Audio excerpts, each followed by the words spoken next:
Je venais à peine de parcourir la moitié du chemin vers l'aéroport lorsque j'ai été frappée par un sentiment d'abattement en réalisant que mon passeport n'était pas dans mon sac.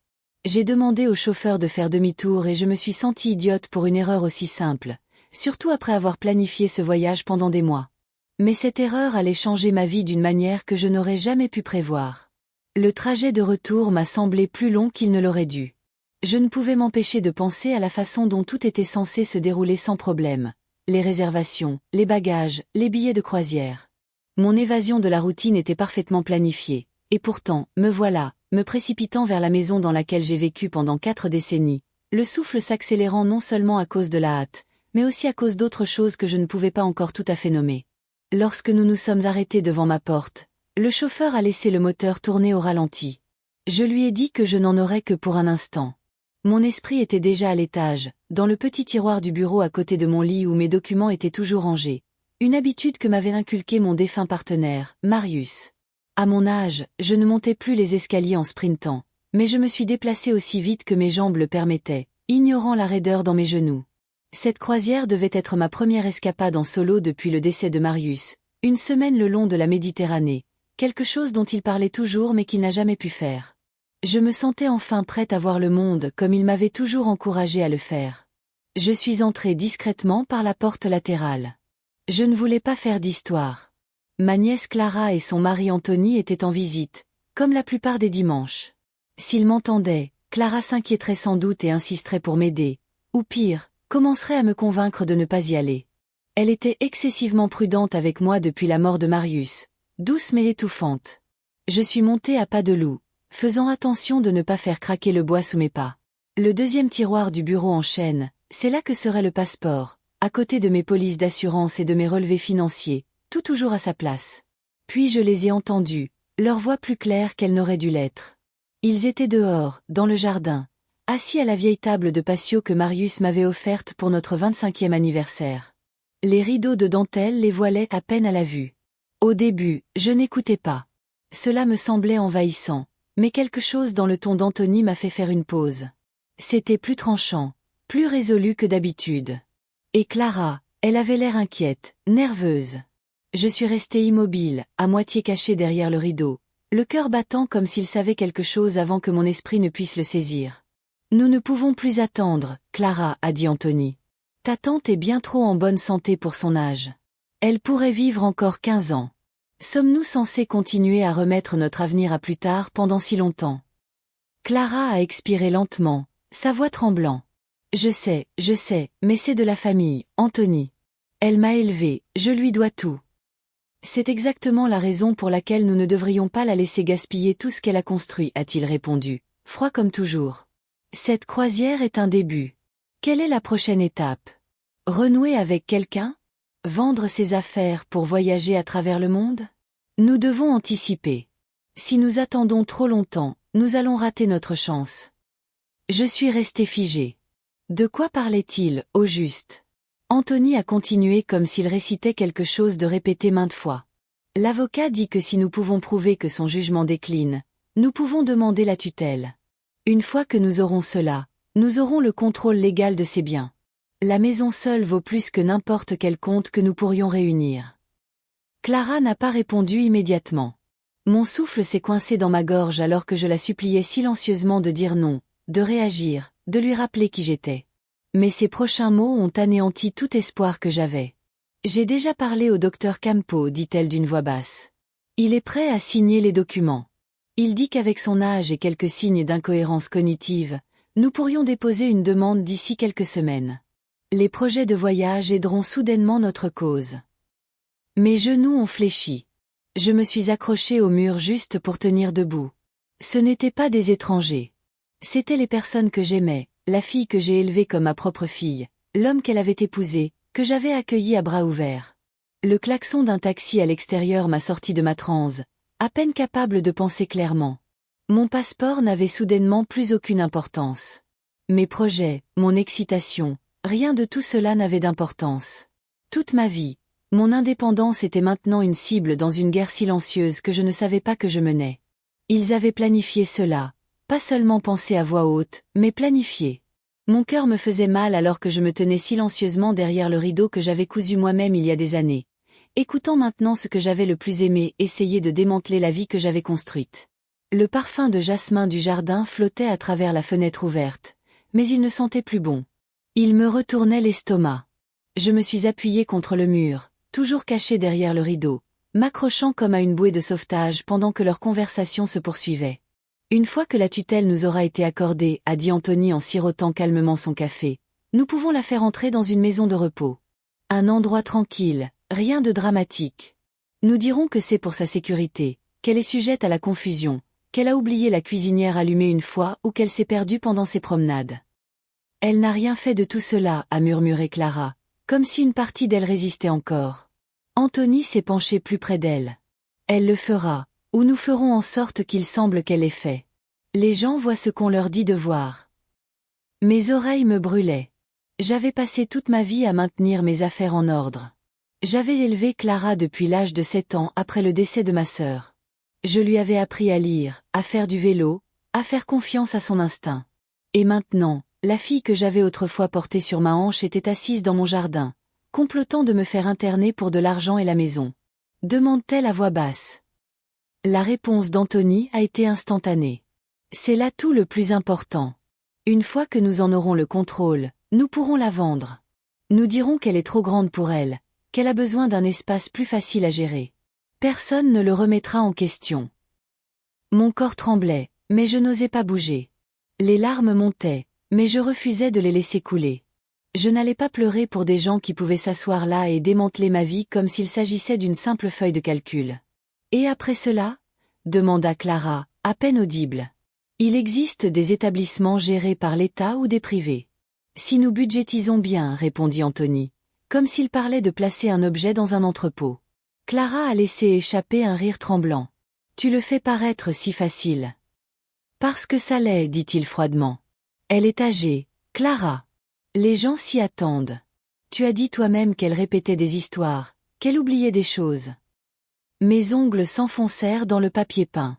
J'avais raconté ces histoires exprès, des histoires de quand elle était jeune, pensant qu'elle apprécierait ses souvenirs. C'était maintenant transformé en preuve. Anthony continua, inconscient du feu qu'il allumait. Nous demanderons à des voisins de dire qu'ils sont inquiets. Nous pouvons parler à Madame la Boisnée. Elle adore les commérages. Il suffit de lui donner le bon élan. Mon estomac se tordit à nouveau. Alors, c'était donc ça.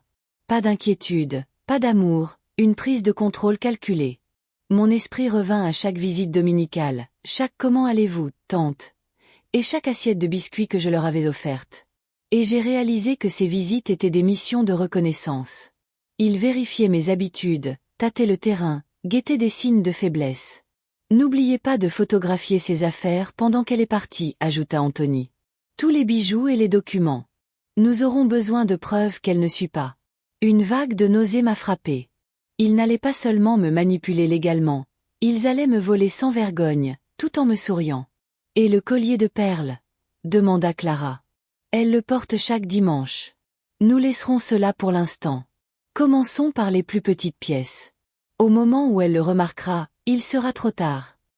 Le klaxon à l'extérieur retentit à nouveau. Le taxi attendait toujours. Il a dû penser que j'avais changé d'avis, et pendant un instant, j'avais presque changé d'avis. Mais maintenant, je savais que je ne pouvais pas revenir en arrière. Ce voyage, cette brève absence, leur donnerait le temps dont ils pensaient avoir besoin pour fouiller ma vie. Je les laisserais penser que j'étais partie. Je les laisserais me montrer qui ils étaient vraiment. Et quand je reviendrai, je serai prête. Je me suis écartée du rideau, le souffle court, les jambes tremblantes. Ma valise rouge était toujours près de la porte en bas, un symbole d'un avenir vers lequel je pensais me diriger. Maintenant, elle servirait un but différent, un appât. Ils croyaient que j'étais seule, que je n'avais personne qui veille sur moi, que j'étais faible. Mais ils avaient tort. Je suis descendue lentement les escaliers, méthodiquement, en veillant à ne pas attirer l'attention. Mon passeport était dans le tiroir, là où je pensais qu'il serait. Je l'ai glissé dans mon sac à main, l'ai fermé et j'ai jeté un dernier coup d'œil au salon. Tout semblait plus froid maintenant, souillé. La bibliothèque que j'époussetais chaque samedi, le fauteuil où j'avais fait la sieste avec la photo de Marius sur ma poitrine, les murs couverts de photos de l'enfance de Clara, des sourires que je remettais maintenant en question. J'ai ouvert la porte d'entrée et je suis sortie, laissant le soleil frapper mon visage. Le chauffeur a haussé un sourcil alors que je m'approchais. « Désolé du retard, dis-je, la voix calme. Nous pouvons partir maintenant. » Alors que nous nous éloignions, je n'ai pas regardé en arrière. Je n'avais pas besoin de le faire. Cette maison n'était plus un foyer. C'était un champ de bataille, et je reviendrais, prête à la guerre. Le trajet jusqu'à l'aéroport est passé. Le chauffeur parlait de la circulation, de politique et de la météo. J'ai hoché la tête poliment. J'ai même réussi à esquisser quelques sourires, mais je n'étais qu'à moitié présente. Mon esprit était en train de défaire tout ce que j'avais entendu derrière le rideau, chaque mot, chaque ton, chaque intention dissimulée. Je ne partais plus en vacances. Je préparais une contre-attaque. Au terminal, je me suis frayé un chemin devant les comptoirs d'enregistrement et dans une petite boutique de cadeaux. J'ai acheté un petit enregistreur audio bon marché, un qui pourrait facilement tenir dans un sac à main ou être caché derrière une étagère.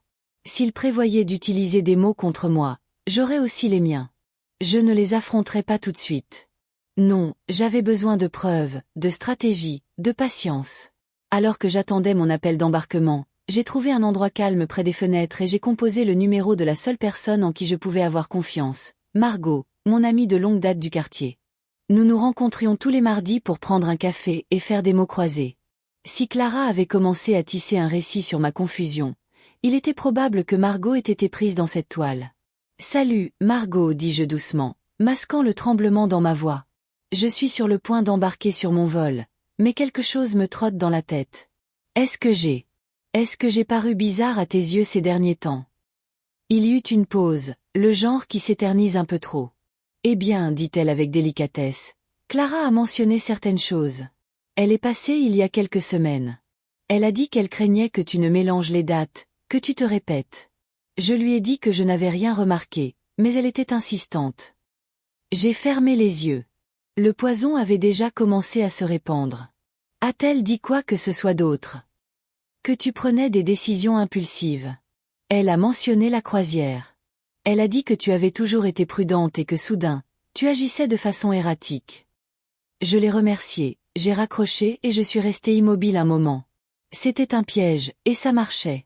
Il peignait une version de moi qui n'existait pas, une décision oublieuse à la fois. Mon indépendance était redéfinie comme de l'imprudence, mes rêves étaient maintenant des symptômes. Mais il m'avait sous-estimé.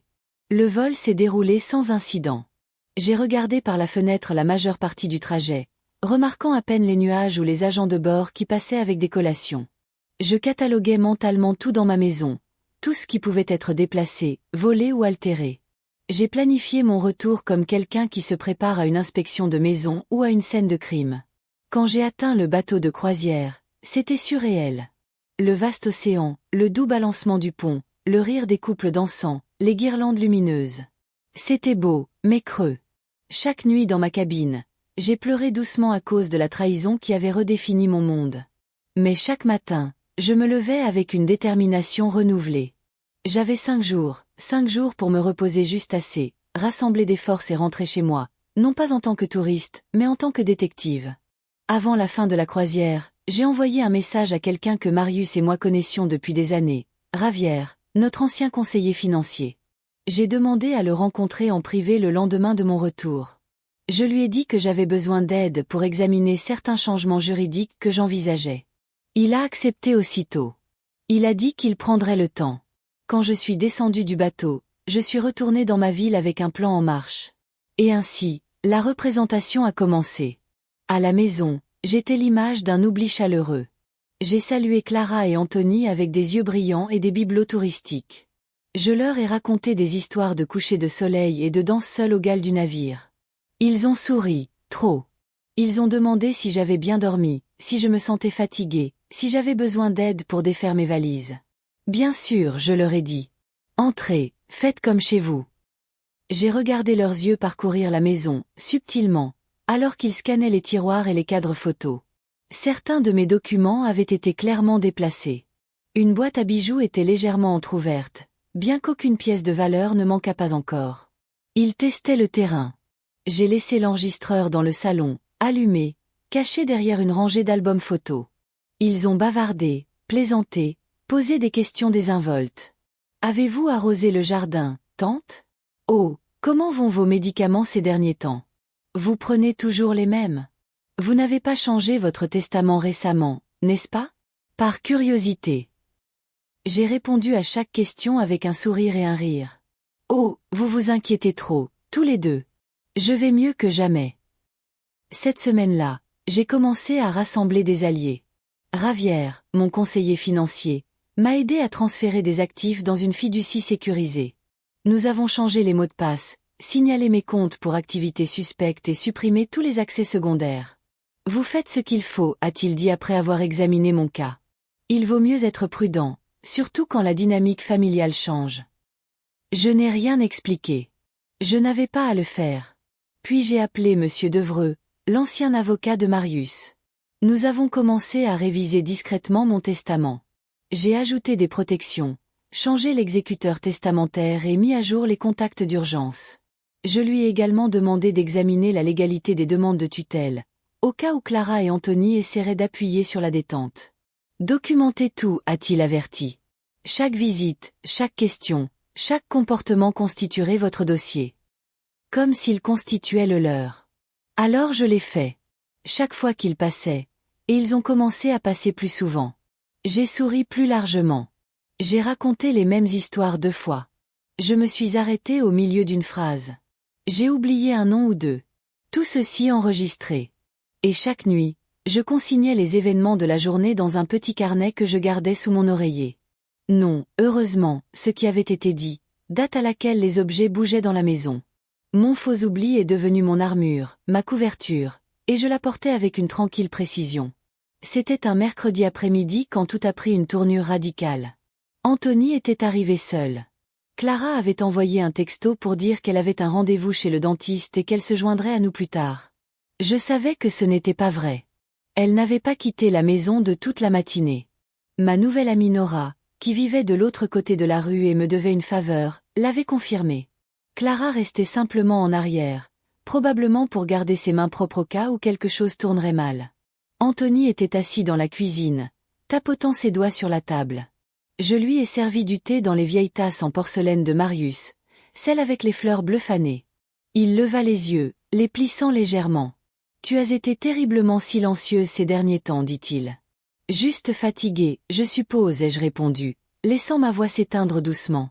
Vieillir est drôle de cette façon. » Il hocha la tête, semblant peser le sens de mes mots. Puis il se pencha en avant, baissant la voix comme s'il confiait un secret. « Clara et moi avons parlé. Nous pensons qu'il est peut-être temps d'avoir une conversation sérieuse sur ton bien-être. » J'ai penché la tête comme un oiseau curieux. « Mon bien-être. » Oui. Il prit son meilleur visage de gendre inquiet. « Nous ne disons pas que tu vas mal, mais il est peut-être temps de penser à simplifier les choses, vendre la maison, déménager quelque part d'un peu plus sûr. » J'ai ri. « Vous pensez que la maison n'est pas sûre, hein? » Eh bien, dit-il, choisissant soigneusement ses mots, c'est beaucoup à gérer pour une seule personne. Et tu as été oublieuse. Ce mot encore. Je vois. J'ai bu, lentement, gagnant du temps. Alors, qu'adviendrait-il de la maison? Il sourit comme si j'avais posé une question tout à fait raisonnable. Nous t'aiderons pour la vente. L'ami de Clara travaille dans l'immobilier. Tu obtiendrais un bon prix, plus qu'assez pour déménager dans un endroit charmant. Peut-être une communauté avec d'autres aînés. Je me suis penché en arrière, l'observant pendant qu'il parlait. Et qui gérerait l'argent? Eh bien, si tu y es ouverte, nous pourrions t'aider. Clara surtout, elle est douée avec les chiffres. Le piège se refermait, pièce par pièce, et je le laissais penser que j'étais sur le point d'y entrer. Quand Clara est arrivée plus tard ce jour-là, ils m'ont parlé comme des parents confrontant doucement un enfant qui se conduit mal. Ils ont suggéré de consulter un spécialiste, juste pour la tranquillité d'esprit, a dit Clara, repoussant une mèche de cheveux derrière son oreille. Le même qui a aidé la mère de mon collègue. Un médecin merveilleux et compatissant, le docteur Klein. Je connaissais ce nom. Un ami du club de lecture l'avait mentionné une fois. Un homme connu pour signer rapidement les évaluations cognitives demandées par les familles désireuses d'obtenir une procuration. Bien sûr, ai-je accepté poliment. Organisez cela. Leur surprise était presque comique. Ils ne s'attendaient pas à une telle coopération. Mais c'était la clé, les maintenir déséquilibrés, qu'ils croient que j'étais en train de plier, de céder, de me rendre, qu'ils tombent dans le filet que je tissais. Cette nuit-là, je me suis assise dans mon bureau et j'ai récupéré le petit enregistreur noir caché derrière la bibliothèque. Leur voix avait été parfaitement capturée, de douces suggestions, des arguments persuasifs, des plans déguisés en compassion. Je les rangeais soigneusement dans un tiroir verrouillé. Ce serait le premier d'une longue série. Au cours des jours suivants, j'ai joué mon rôle avec maestria. Je leur ai demandé de m'aider à trouver des documents, oubliant intentionnellement où j'avais placé les choses. Je me suis répété. Je m'arrêtais au milieu d'une conversation. J'ai même porté mes pantoufles dehors une fois, faisant semblant d'être confuse quant à l'heure. Chaque incident alimentait leurs croyances, chaque moment leur donnait la confiance qu'ils étaient en train de gagner. Mais derrière le rideau, j'avais la scène en main. La semaine suivante, j'ai fait suivre Anthony, pas ouvertement. J'ai embauché quelqu'un, un ancien étudiant à moi qui était devenu détective privé. Il était discret et méticuleux, et en quelques jours, il m'a envoyé des photographies qui m'ont bouleversé. Anthony marchait dans un parc avec une femme d'une trentaine d'années, se tenant par la main, poussant une poussette, 2 enfants, une famille dont je n'avais jamais soupçonné l'existence. J'ai regardé les images, stupéfaite mais pas surprise. Clara ne le savait pas. C'était évident. Quel que soit cet homme, il était 2 fois plus menteur qu'il ne le laissait paraître. Il ne planifiait pas leur avenir, il en construisait un autre, ailleurs. Je n'ai pas pleuré. Je n'avais plus de larmes depuis des semaines. J'ai simplement imprimé les photos et les ai ajoutées à mon dossier. 2 jours plus tard, j'ai surpris une autre conversation. Celle-ci n'était pas dans le jardin, c'était dans la cuisine. Il pensait que je dormais à l'étage. Elle commence à poser des questions, chuchotait Clara. Et si elle s'en aperçoit? La voix d'Anthony était basse mais tendue. Elle ne s'en apercevra pas. Tiens-toi juste au plan. Nous faisons venir le docteur Klein. Avançons l'évaluation. Faisons déposer les papiers. Une fois que nous aurons la tutelle, elle sera légalement hors cause. Ma poitrine s'est serrée, mais je suis restée silencieuse, recroquevillée sous une couverture dans le couloir, l'enregistreur allumé. Chaque mot qu'il prononcerait serait leur perte. Mais alors, Clara a dit quelque chose qui m'a fait m'arrêter. J'ai juste l'impression qu'elle n'est plus la femme qui m'a élevée. Elle avait l'habitude de me faire confiance. Maintenant, elle me regardait comme une étrangère. Je pouvais entendre l'hésitation dans sa voix, une fissure, un doute. Elle fait juste des tours, rétorqua Anthony. Elle est manipulatrice. Toutes les personnes âgées le sont quand elles sentent leur contrôle leur échapper. J'ai fermé les yeux et laissé la douleur me submerger. Peut-être que Clara n'était pas tout à fait perdue. Peut-être qu'une partie d'elle me voyait encore, la femme qui l'avait bordée la nuit, qui avait assisté à chaque pièce de théâtre scolaire, qui avait tressé ses cheveux avant l'école. Mais si c'était le cas, elle était trop loin pour se battre pour moi. Et cela signifiait que je devais me battre pour moi-même. Je savais que je devais agir vite. Plus il croyait que j'étais en déclin, plus il devenait confiant. Et plus ils devenaient confiants, plus ils étaient négligents. C'était mon avantage. J'ai appelé Ravière à nouveau, cette fois pour me renseigner sur la mise à jour de la procuration.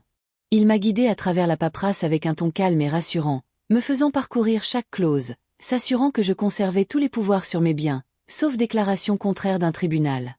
Pas un médecin de famille, pas une nièce, un juge, a-t-il conseillé. Assurez-vous qu'elle soit notariée et stockée dans un endroit où ils ne peuvent pas l'atteindre. Je n'ai pas seulement suivi ces instructions, j'en ai fait 4 copies. Une est allée dans un coffre-fort à la banque, une autre est restée avec Ravière. Les autres étaient cachés dans des endroits où ni Clara ni Anthony ne penseraient à vérifier. Car je savais qu'ils étaient déjà en train de fouiner. Chaque visite du dimanche est devenue une mise en scène. Je les ai laissés fouiller. Je les ai laissés parler. J'ai laissé Clara brosser mes cheveux et poser des questions insistantes sur ma mémoire, pendant qu'Anthony errait dans la maison à la recherche d'un vieil album photo. C'était l'arnaque parfaite. Seulement, ils ne réalisaient pas que c'était eux qui étaient manipulés. J'ai commencé à documenter les manigances, les jours où ils arrivaient sans prévenir, les objets qui se déplaçaient, les moments où des choses disparaissaient et revenaient mystérieusement. Une semaine plus tard, et à chaque observation, mon dossier grandissait, un arsenal silencieux de vérité. Mais le coup final est arrivé plus tôt que je ne l'avais prévu. Un après-midi, alors que j'étais en train de tailler des roses dans la cour, Ma voisine Nora m'a appelé. Elle venait de rentrer de faire des courses et avait l'air mal à l'aise, tripotant ses clés. Je ne voulais pas m'immiscer, dit-elle, mais Clara est passée hier. Elle a demandé si j'avais remarqué quelque chose d'étrange chez toi ces derniers temps. Elle a dit que tu pourrais laisser le four allumé ou mélanger tes jours. J'ai souri, masquant la fureur qui grandissait en moi. A-t-elle dit pourquoi elle demandait? Elle a dit que c'était par souci. L'expression de Nora changea. Mais ça ne m'a pas plu. Elle voulait que je garde un œil ouvert et que je lui fasse savoir si je voyais quelque chose d'alarmant. Je l'ai remercié et suis rentré à l'intérieur, le cœur battant. Ils élargissaient le cercle. Ils ne prévoyaient pas seulement de prendre le contrôle de mes biens, ils effaçaient ma crédibilité, une conversation à la fois. Si j'attendais trop longtemps, il ne me resterait plus personne qui croirait en moi. Alors j'ai fait le prochain pas. J'ai pris un rendez-vous avec le docteur Aruna, un neurologue recommandé par la femme de Ravière, réputé minutieux et indépendant. J'ai suivi tout le processus d'évaluation, test de mémoire, durée d'attention, exercice cognitif. J'ai même demandé un scan cérébral complet, juste pour éliminer tout doute. Quand les résultats sont arrivés, le docteur Aruna a souri gentiment et m'a tendu une lettre impeccable portant sa signature et ses qualifications. « Vous êtes en excellente santé mentale, Madame Martha, dit-il, fin comme une aiguille. » J'ai presque pleuré de soulagement, pas parce que j'avais douté de moi-même, mais parce que maintenant, j'avais la preuve clinique, incontestable et admissible devant un tribunal. J'ai eu une dernière rencontre avant que ma contre-attaque ne commence. La détective Carla Amadi, une femme recommandée par le cousin de Nora qui travaillait dans les services sociaux. Je ne les accuse pas encore, lui ai-je dit, mais je veux que tout soit documenté. Surveillance, suivi financier, photographie, tout cela. Elle a acquiescé, son ton factuel. Compris. Nous le ferons dans les règles de l'art, tranquillement. Au cours des 3 semaines suivantes, Carla et son équipe ont observé, enregistré et compilé les preuves. Anthony a été aperçu visitant un magasin de prêt sur gage avec l'une de mes bagues anciennes. Clara a été photographiée entrant dans mon bureau avec un jeu de clés que je ne lui avais jamais donné.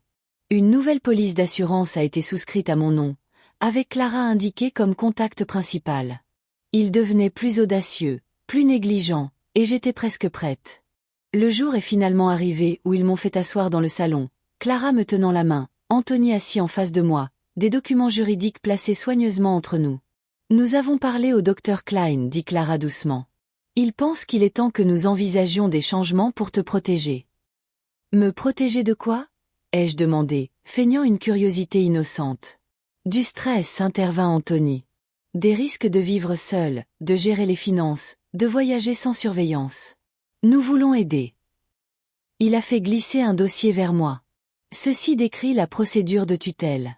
Tout ce que tu as à faire est de signer l'approbation préliminaire. Ensuite, nous pouvons le déposer auprès du tribunal. Clara ajouta rapidement. Ce n'est que temporaire, juste jusqu'à ce que les choses soient plus stables. J'ai regardé les papiers pendant longtemps, laissant le silence s'épaissir, les laissant croire que j'étais confuse. Puis j'ai attrapé le dossier. Je l'ai ouvert et, à leur étonnement, j'ai sorti un document complètement différent de dessous le coussin du canapé. Mon médecin n'est pas d'accord, ai-je dit en plaçant la lettre du docteur Aruna sur la table. Et la loi non plus. Leurs visages se sont vidés de couleur à l'unisson. Qu'est-ce que c'est que ça? Demanda Anthony, la voix tendue. C'est une preuve, ai-je dit calmement. La preuve que je suis saine d'esprit et parfaitement capable de gérer mes propres affaires. Clara a attrapé les papiers avec des doigts tremblants, scannant la signature en gras en bas. J'ai aussi engagé un détective, ai-je continué. Nous avons tout documenté, chaque mensonge, chaque vol, chaque tentative de manipulation de mes finances. Et tout a été envoyé à mon avocat. Anthony s'est levé brusquement. C'est ridicule. Non, ai-je dit, me levant enfin aussi. C'est la justice. Et si l'un de vous remet les pieds dans cette maison sans mon invitation, je demanderai une ordonnance d'interdiction. Ils m'ont regardé avec incrédulité. La femme douce et oublieuse qu'ils croyaient avoir dupée était partie. Je n'étais jamais partie. Et ils n'avaient aucune idée des profondes conséquences. Clara fut la première à rompre le silence, sa voix basse, incertaine, comme si elle essayait de sauver quelque chose du naufrage. « Tante, nous n'avons jamais voulu te blesser. » Mon regard ne vacilla pas. Vous aviez prévu de me faire interner pour démence. Ce n'était pas. Elle s'arrêta, réalisant à quel point ses protestations sonnaient creux. Anthony a dit que c'était la seule solution. Nous sommes criblés de dettes. Je pensais que peut-être, si nous pouvions gérer la maison, vendre quelques biens, ce serait temporaire. J'ai fait le tour de la table, lentement, calme mais d'un pas décidé, comme quelqu'un marchant dans les décombres après une tempête. Donc, vous alliez m'enfermer et vivre de ce que j'ai bâti. Est-ce cela que vous appelez temporaire? Anthony a ri, tout excusé. Rien de tout cela ne serait arrivé si tu nous avais laissé t'aider. J'ai haussé un sourcil. Est-ce que vous appelez vendre mes bijoux et demander une tutelle dans mon dos m'aider? Tu ne m'aidais pas, Anthony. Tu m'effaçais. Il croisa les bras. Tu ne peux rien prouver de tout ça. J'ai souri faiblement. C'est là que tu te trompes. Juste à temps, la sonnette a retenti. J'ai marché jusqu'à la porte d'entrée, je l'ai ouverte et me suis écartée alors que la détective Carla Amadi entrait, accompagnée d'un second agent. Son blazer noir et son insigne brillaient sous la lumière du couloir. Monsieur Anthony Manson, dit-elle calmement, vous faites l'objet d'une enquête pour suspicion de fraude financière, de coercition et de manipulation illégale d'une personne âgée. Vous allez devoir nous suivre. La mâchoire d'Anthony s'est crispée. C'est absurde. Vous ne pouvez pas simplement m'arrêter. Carla est restée calme. Nous ne vous arrêtons pas. Pas encore. Mais nous avons une convocation pour un interrogatoire et un mandat de perquisition pour votre domicile. Il se tourna vers Clara. Dis quelque chose. Clara avait l'air livide, ses yeux oscillant entre la détective, moi et le dossier de preuve toujours sur la table. Elle n'a pas bronché. J'y vais, marmonna-t-il finalement. Mais ce n'est pas fini. Il nous a dépassés en trombe et a claqué la porte derrière lui alors que Carla le suivait. Maintenant, il n'y avait plus que Clara et moi. Nous nous sommes tenus au milieu de la pièce, entourés de silence et d'années de souvenirs qui semblaient désormais lointains. Elle s'est laissée tomber dans le fauteuil où Marius avait l'habitude de lire le journal tous les matins, les mains tremblantes. Je ne savais rien du prêteur sur gage, a-t-elle murmuré. Ni de la fausse assurance. Il a dit que nous ne faisions que préparer l'avenir, que nous devions agir avant qu'il ne soit trop tard. Je me suis assise en face d'elle. Quand tu me regardes, Clara, vois-tu un fardeau, un obstacle à ta vie? Elle secoua violemment la tête. Non, jamais. Mais j'avais peur. Moi, Anthony n'arrêtait pas de dire que tu étais vulnérable, que tu pouvais oublier de payer les factures, qu'une seule chute dans le jardin suffirait pour que les choses empirent. Et tu l'as cru. Elle enfouit son visage dans ses mains. Je l'ai cru parce que c'était plus facile que de remettre en question l'homme en qui je croyais avoir confiance. Ma voix s'adoucit. Il t'a manipulé aussi, Clara. Mais tu avais un choix. Tu en as encore un. Je ne sais pas quoi dire. Elle leva les yeux vers moi, les yeux remplis de honte. Alors ne dis rien, dis-je. Prouve-le. Pendant longtemps, aucun de nous ne parla.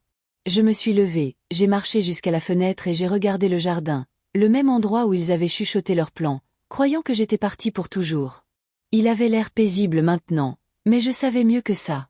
Cette nuit-là, j'ai déplacé tout ce qui avait de la valeur dans un coffre verrouillé et j'en ai donné la clé à Ravière. J'ai mis à jour mon testament encore une fois. Cette fois, tout a été légué à une fondation de bourse d'études que Marius et moi avions autrefois envisagé de créer. Pas un centime pour Clara, pas avant qu'elle ne regagne sa place. Les jours qui suivirent furent tendus mais calmes. Anthony n'est pas revenu. Clara a envoyé des textos, plusieurs fois, de longs messages remplis d'excuses et d'explications. Je n'ai répondu qu'à la plupart d'entre eux. À la place, je me suis concentrée sur ma guérison. Je suis retournée à mon club de lecture. J'ai organisé un déjeuner pour mes voisins. J'ai commencé à assister à des conférences à la bibliothèque locale. Chaque jour qui passait, je me sentais plus moi-même à nouveau, la version de moi qui avait été enterrée sous le deuil et la trahison. Un soir, j'ai reçu un appel de Carla.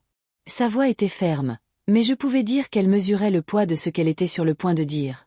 Nous avons trouvé plus que ce à quoi nous nous attendions. Anthony avait ouvert 3 comptes bancaires sous différents noms, tous liés à des fonds détournés de clients âgés. Tu n'étais pas la seule. J'ai avalé difficilement. Y aura-t-il des accusations? Il y en aura. Et Clara pourrait également faire l'objet d'une enquête, bien que son implication semble avoir été sous son influence. Je l'ai remercié et j'ai raccroché. Plus tard ce soir-là, Clara est venue à la porte, seule, pas de maquillage, pas de mensonge. Elle tenait une petite boîte dans sa main. J'ai trouvé ça, dit-elle. C'était à toi. Je pense qu'il les a pris quand je ne regardais pas. J'ai ouvert la boîte. Les boucles d'oreilles en argent de ma mère, celles que je pensais avoir perdues il y a des années, toujours intactes. Je ne m'attends pas à ce que tu me pardonnes, dit-elle doucement. Mais je suis prête à faire tout ce qu'il faut pour réparer cela. J'ai étudié son visage. Pour une fois, il n'y avait pas de script, pas de jeu, juste ma nièce, la petite fille qui s'endormait sur mes genoux pendant les orages. J'ai laissé Clara entrer dans la maison cette nuit-là, non par pardon, mais par reconnaissance, reconnaissance que malgré tout ce qu'elle avait fait un pas, un petit, oui, mais toujours un pas, loin de la tromperie et vers quelque chose qui ressemblait à l'honnêteté. Elle s'est assise sur le bord du canapé comme une écolière attendant d'être grondée, les mains jointes fermement sur ses genoux. Je suis restée debout, les bras croisés. Le silence entre nous s'étirait, tendu. J'ai commencé une thérapie, dit-elle, les yeux baissés. Une vraie thérapie, pas seulement faire semblant. J'avais besoin de quelqu'un pour m'aider à comprendre pourquoi je l'ai laissé s'enfoncer si profondément dans mon esprit, pourquoi je me suis laissé croire sa version de toi. Je n'ai rien dit. Elle leva les yeux, cherchant quelque chose sur mon visage, permission, soulagement, peut-être même de l'espoir. Il m'a fait douter de toi, murmura-t-elle. Il m'a fait douter de moi-même. Je me suis approchée de la cheminée où le portrait de Marius était toujours accroché, le sentiment de la lumière de la lampe dansant sur ses yeux comme s'il regardait toute la scène se dérouler. Je n'ai jamais eu besoin d'une gardienne, Clara, dis-je. Ce dont j'avais besoin, c'était de confiance. Ce dont j'avais besoin, c'était de ne pas être transformée en un problème à résoudre. Je sais, dit-elle, à peine audible. Et je suis désolée. Elle se leva alors lentement et posa la petite boîte de boucles d'oreilles sur la table d'appoint. Je ne te demanderai pas de me laisser rentrer. Mais je continuerai à me montrer. Et un jour, si tu crois que je l'ai mérité, peut-être que nous pourrons redevenir quelque chose. Avant que je puisse répondre, elle se dirigea vers la porte. Attends, dis-je. Elle s'arrêta, la main posée sur la poignée de la porte. Je ne suis pas prête à oublier ce que tu as fait. Mais je ne suis pas prête à te perdre non plus. Ses épaules s'affaissèrent légèrement, pas par défaite, mais dans quelque chose comme un soulagement tranquille. Elle fit un léger signe de tête et sortit dans la nuit.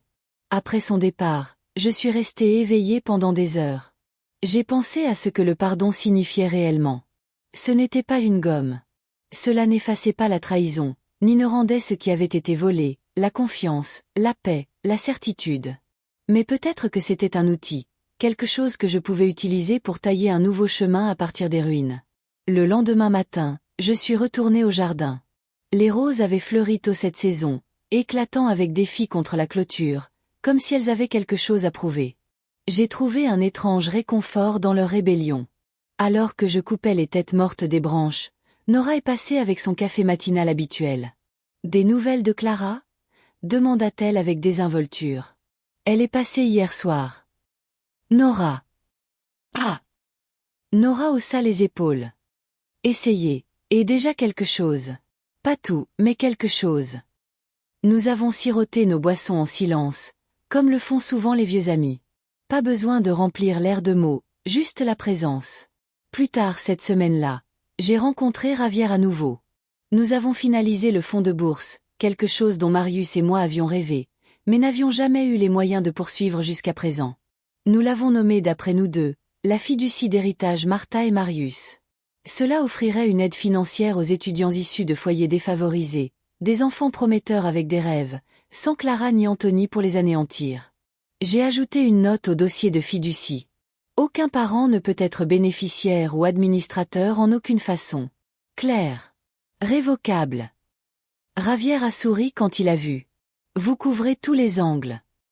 J'ai appris que c'était nécessaire, ai-je dit. Surtout quand l'ennemi vous appelait autrefois tante. Il a placé une main sur la mienne. Vous avez bien agi, Martha. Vous vous êtes sauvée. Non, ai-je corrigé. J'ai protégé la femme que j'étais, celle qu'ils ont essayé d'effacer. Ce week-end-là, j'ai reçu une lettre du procureur général. Anthony avait été formellement accusé de fraude, d'identité, de coercition, de tentative illégale de transfert d'actifs et de faux en écriture. Le nom de Clara avait été blanchi, bien que l'enquête ait noté son implication coopérative mais mal avisée. C'était plus de clémence qu'elle ne le méritait, mais peut-être que la loi savait que la punition ne se mesure pas toujours en date d'audience. Clara avait perdu son mariage, sa sécurité financière, et pendant un temps, sa place dans ma vie. Mais elle n'avait pas tout perdu. Et peut-être que c'était la vraie sentence, de vivre en sachant ce qu'elle a presque fait à quelqu'un qui lui avait tout donné.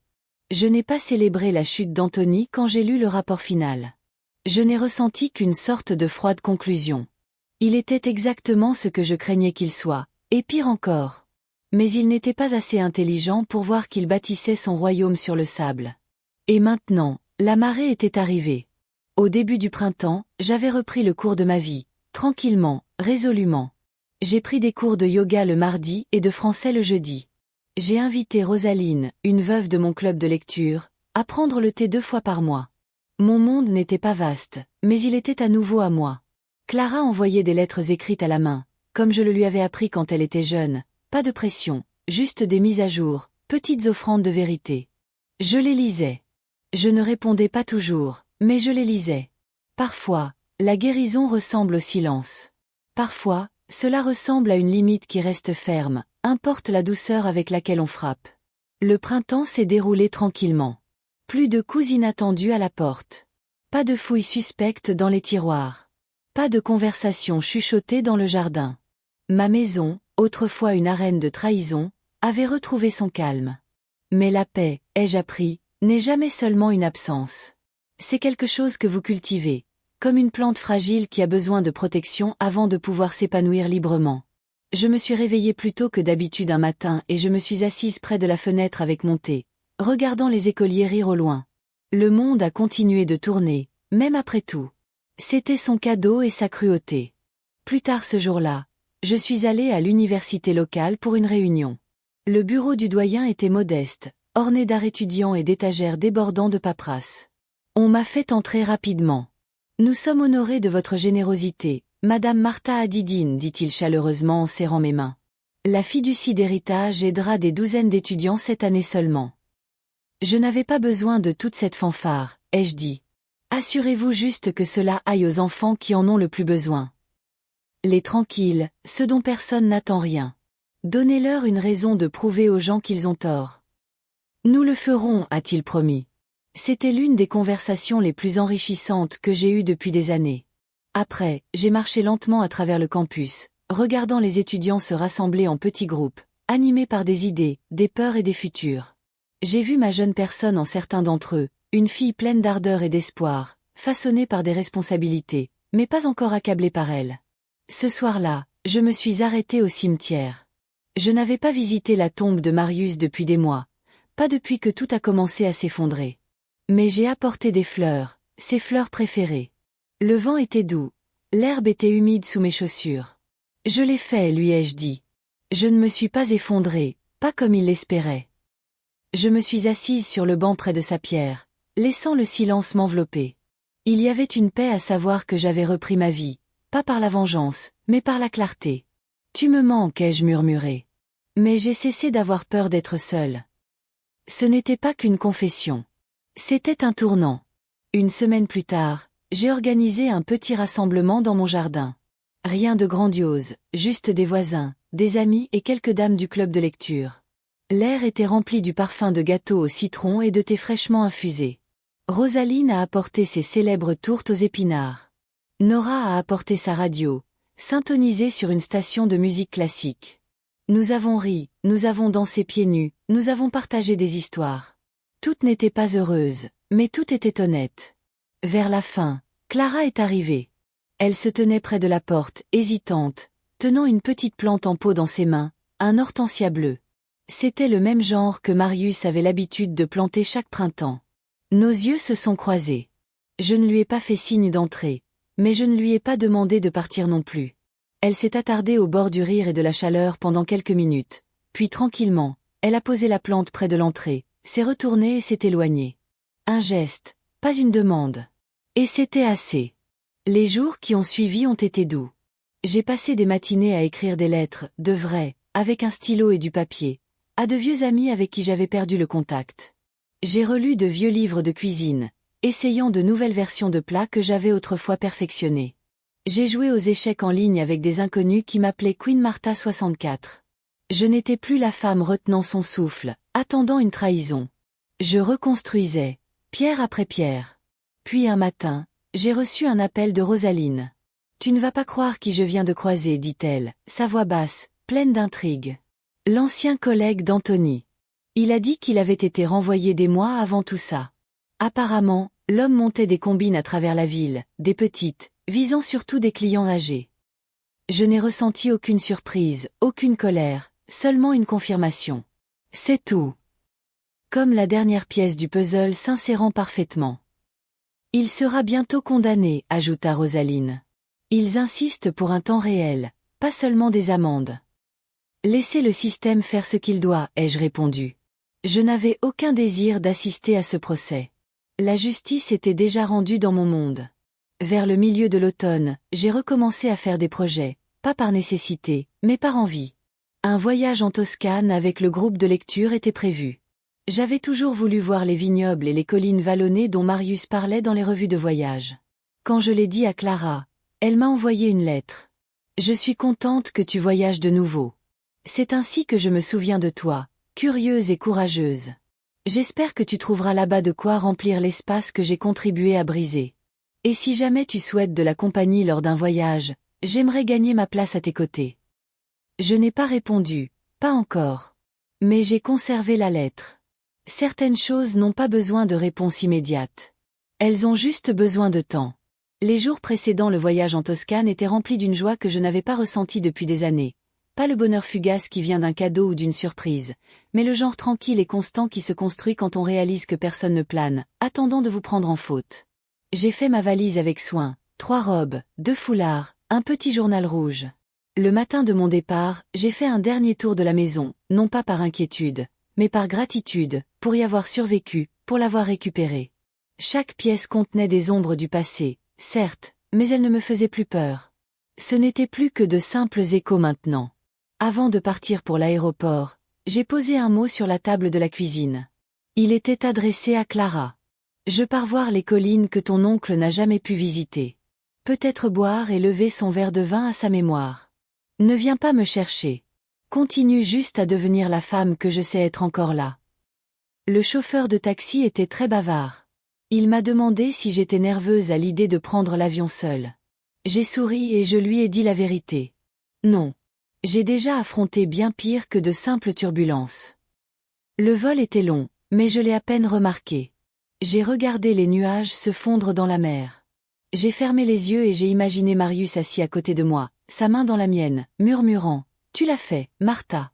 Tu l'as vraiment fait. » La Toscane était époustouflante, des oliviers qui s'étendaient à perte de vue, des collines qui brillaient d'or au soleil couchant, des habitants qui riaient de bon cœur et servaient le vin comme un remède pour l'âme. J'ai séjourné dans une petite auberge familiale où l'hôtesse, Julia, me rappelait ma mère, une langue acérée, un cœur tendre. Le 2e jour, elle m'a appris à pétrir la pâte comme une Italienne. Le 3e jour, elle a demandé calmement pourquoi je voyageais seule. J'avais peur d'être seule avant, lui ai-je dit. Mais maintenant, je vois que ce n'est pas de la solitude si vous êtes en paix avec soi-même. Elle hocha la tête comme si elle comprenait ce que je voulais dire.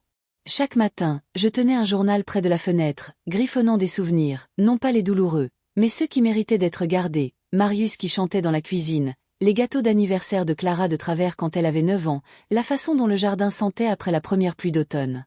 Et chaque nuit, je lisais de vieilles lettres, certaines d'amis, certaines de Clara, certaines que j'avais écrites mais jamais envoyées.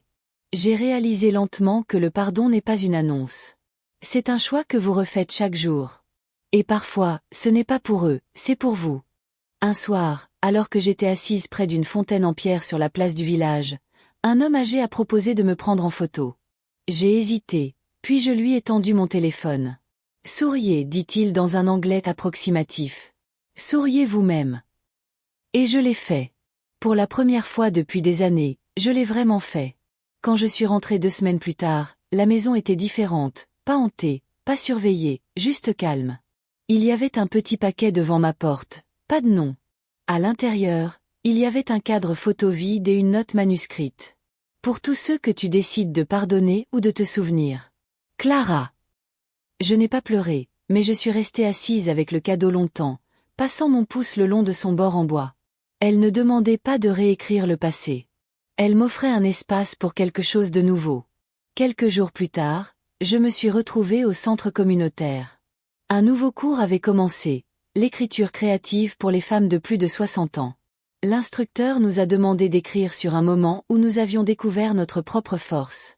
Certaines femmes ont écrit sur la maternité, d'autres sur la survie à la maladie. J'ai écrit sur la trahison, mais pas d'un point de vue d'amertume, mais de reconstruction, de ce qui se passe quand vous arrêtez de demander pourquoi moi, et commencez à demander et maintenant. La semaine suivante, je l'ai lu à voix haute. Quand j'ai fini, la pièce était silencieuse. Puis une femme, Thérèse, je crois, a tendu la main et m'a touché l'épaule. C'était la chose la plus courageuse que j'ai jamais entendue, a-t-elle murmuré. J'ai juste hoché la tête, parce que ça n'y ressemblait pas à du courage. Ça ressemblait à une nécessité. La guérison ne rugit pas toujours. Parfois, elle se déplace dans des murmures, dans des recettes transmises, dans de nouvelles serrures sur de vieilles portes. Parfois, c'est un nom dans un journal avec lequel on écrit plus avec colère, juste un souvenir. J'ai recommencé à faire de longues promenades à travers le parc, au bord de la rivière, devant la boulangerie où Clara et moi achetions des croissants le samedi quand elle était petite. Un jour, je l'ai vue de l'autre côté de la rue, marchant seule avec un sac d'épicerie. Nos yeux se sont croisés.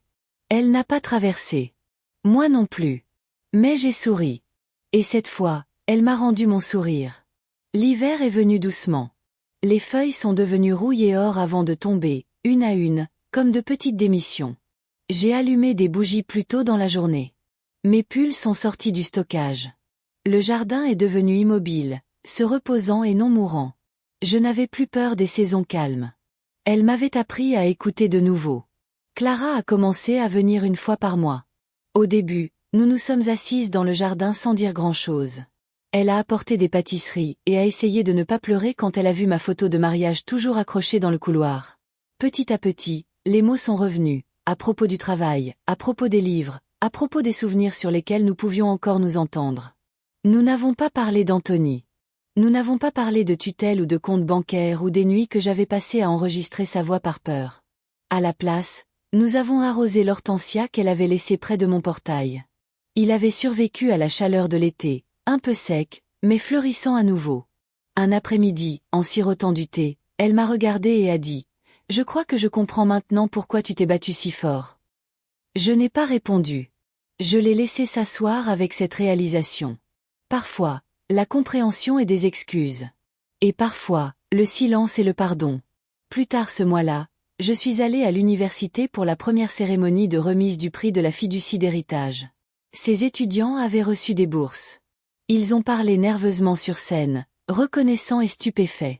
Une fille, Amara, s'est approchée de moi après et a dit « Je ne sais pas qui vous êtes, mais merci. Vous avez changé ma vie. » J'avais l'habitude de penser que j'avais besoin de laisser une maison derrière moi pour laisser un héritage, lui ai-je dit. Mais maintenant, je sais qu'il s'agit de ce que nous cultivons à l'intérieur des autres. Elle m'a serré dans ses bras, une inconnue, et à ce moment-là, je me suis sentie plus vue que je ne l'avais été depuis des décennies. Quand je suis rentrée à la maison ce soir-là, Clara avait laissé une lettre dans ma boîte aux lettres. « Tu as toujours été la femme la plus forte que j'ai connue. J'ai juste oublié pendant un moment. Je te vois maintenant, pas comme quelqu'un qui a besoin de moi, mais comme quelqu'un que je veux toujours dans ma vie. Si tu veux de moi. » Je l'ai placée dans le même tiroir où je gardais la dernière carte d'anniversaire de Marius, l'acte de propriété de la maison et mon journal de voyage, pas pour la classer, mais pour la protéger, parce que même les débuts imparfaits méritent d'être protégés. La nouvelle année est arrivée avec une douce pluie et un ciel matinal calme. Je n'ai pas organisé de fête. Je n'ai pas pris de résolution. J'ai fait la paix, un morceau à la fois. J'avais maintenant 2 nouveaux amis de mon groupe d'écriture. L'une d'elles, Evelyne, m'a invitée dans un chalet à la plage pour une retraite d'un week-end. J'ai dit oui avant même de consulter mon calendrier. Dire oui à la vie m'avait manqué. J'ai aussi commencé à encadrer quelques étudiants boursiers, pas formellement, juste du thé, une oreille attentive et des rappels qu'ils pouvaient aussi survivre aux tempêtes, que la vie ne se termine pas quand quelqu'un essaie de vous effacer. Parfois, elle ne fait que commencer. Alors, Clara et moi avons fini par faire une promenade ensemble dans le quartier, aucune attente, juste 2 femmes avec un passé et un peu d'espoir. Tu as changé, me dit-elle à un moment donné.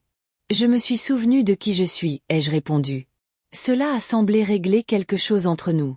Des mois plus tard, j'ai décidé de repeindre la chambre d'amis, celle qu'ils avaient prévu de vider dans mon dos.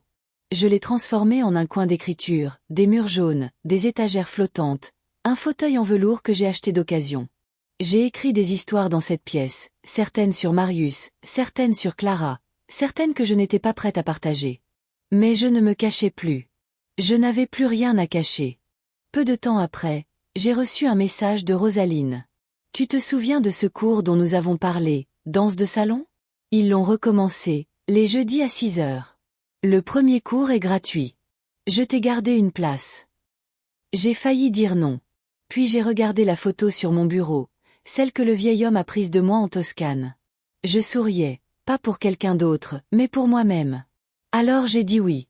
Ce jeudi, j'ai mis une robe bleu marine, j'ai noué un foulard autour de mon cou et je suis entrée dans le centre communautaire. La musique était ancienne et belle. La pièce sentait le bois poli et quelque chose de doux, peut-être l'espoir. Je me suis tenue au bord de la piste de danse, attendant. Un homme appelé Francis m'a demandé la première danse. Il avait des yeux gentils et un rythme terrible. Nous avons ri tout le temps. Je ne lui ai pas tout dit ce soir-là, juste mon nom, que j'aimais le thé et détestais les olives. Mais il m'a dit que j'avais un sourire chaleureux. Et c'était suffisant. Quand je suis rentrée à la maison était sombre, paisible. J'ai préparé une tasse de camomille. Je me suis assise dans ma chaise de jardin et j'ai regardé les étoiles. Aucun fantôme n'a murmuré. Aucune peur ne s'est insinuée. Juste le son du vent dans les arbres et le battement régulier d'un cœur qui avait été brisé et reconstruit, plus fort qu'avant. Je n'étais pas la femme partie pour l'aéroport ce jour-là, il y a des mois, en quête d'un passeport et d'une petite aventure. J'étais la femme revenue de la guerre, victorieuse, complètement et glorieusement victorieuse.